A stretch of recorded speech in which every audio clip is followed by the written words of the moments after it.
மழைக்காலம் அப்படின்னாலே சாயங்கால நேரம் பார்த்திங்கன்னா நல்ல இதமான குளிருக்கு சூடாக ஏதாவது சாப்பிடணும், ஒரு கப் காஃபியோ டீயோ குடிக்கணும் அப்படின்னு தான் தோணும். இன்றைக்கி பார்த்திங்கன்னா நிலக்கடலையை தான் வறுத்து சாப்பிட்டோம். நம்ம சின்ன வயசில் இது எல்லாருமே சாப்பிட்டு தான் வளர்ந்துருப்போம். அந்த காலத்தில் அந்த விறகடுப்பில் அம்மா நிலக்கடலையை வறுத்து கொடுக்கும்போது அந்த குளிருக்கு இந்த இதமான சூட்டில் உட்காந்து நம்ம அக்கா தங்கச்சியோ அண்ணன் தம்பியோ கூட இருக்கும்போது அவங்க கூட போட்டி போட்டுட்டு சாப்பிட்ருப்போம். அந்த ஒரு சுகமே தனி தாங்க. அந்த நாட்கள் கண்டிப்பாக திரும்பி வராது. ஆனால் அந்த ஞாபகங்களை மட்டும் மறக்கவே முடியாது. உங்களுக்கும் இந்த அனுபவம் இருக்கான்னு சொல்லுங்கள். என்ன தான் நம்ம கேஸ் ஸ்டவ்வில் சமைச்சாலும் இந்த விறகடுப்பில் சமைக்கிற ருசியே தனிதாங்க. அதுவும் மண்பானைகளில் சமைக்கும்போது அதோட ருசி அருமையாக இருக்கும். விறகடுப்பில் மண்பானையை வச்சு அந்த பானை சூடாகிற வரைக்கும் தான் லேட் ஆகுங்க. அதுக்கப்புறம் பார்த்திங்கன்னா சீக்கிரம் கடகடான சமையல் முடிச்சிடலாம். அதுக்குள்ளே நம்ம எல்லாத்தையும் ரெடி பண்ணி வச்சுருந்தா ஓகே. இல்லை அப்படின்னா நம்ம ஸ்டவ்வில் சமைக்கிற மாதிரி ஆஃப் பண்ணி செய்கிறது ரொம்ப சிரமமாக இருக்கும். ஏன்னா தீ பற்ற வச்சு நம்ம இது பண்ண முடியாது. ஸோ எல்லாம் ரெடியாக இருந்துச்சுன்னா கடகடான்னு சமையல் முடிச்சிடலாம். இப்போ கடலைக்காய் வந்து வறுத்து எடுத்தாச்சுங்க.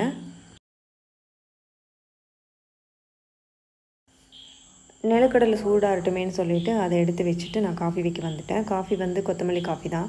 கொத்தமல்லியை கொஞ்சம் இடித்து போட்டு ஒரு ஸ்பூன் காஃபி தூளும் போட்டு நல்லா வேக வச்சு நாட்டு சக்கரை கலந்துட்டால் கொத்தமல்லி காஃபி தயாராகிடும்.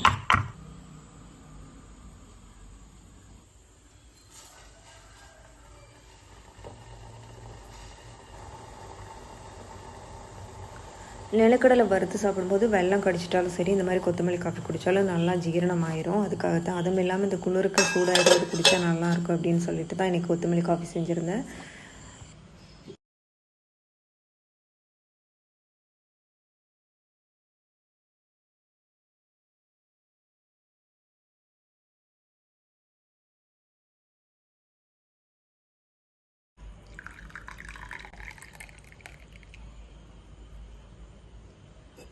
இன்றைக்கி இந்த மழைக்கால மாலை நேரம் ரொம்பவே நல்லா இருந்துச்சு. நிலக்கடலை வறுத்ததும் கொத்தமல்லி காஃபியும் ரொம்ப சூப்பராக இருந்துச்சு. இந்த அனுபவம் உங்களுக்கும் இருக்கான்னு சொல்லுங்கள். உங்களோட சின்ன வயசு ஞாபகத்துக்கு வந்தால் அதையும் சொல்லுங்கள். இந்த பதிவு உங்கள் யாருக்கெல்லாம் பிடிச்சதுன்னு சொல்லுங்கள். ஆரோக்கியம் என்பது அனைவரின் வசமாகட்டும்.